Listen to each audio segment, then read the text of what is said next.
Pinag-uusapan nila ang mga ito. Tumayo si Jesus mismo sa gitna nila at sinabi sa kanila, "Huwag kayong matakot, sumainyo ang kapayapaan." Nagulat na sila at natakot at akala nila'y nakakakita sila ng kung anong espiritu. Ngunit sinabi niya sa kanila, "Bakit kayo naliligalig at pumapasok ang alinlangan sa inyong isipan?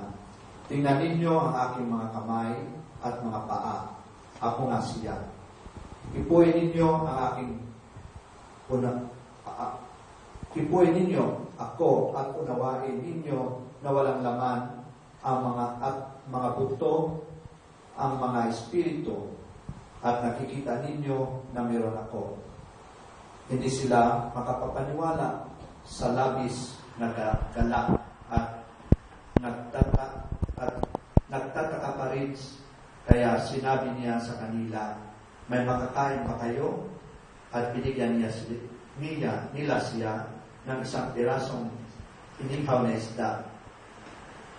Kinuha niya yon at kumain sa harap nila. Ang mabuting balita ng Panginoon.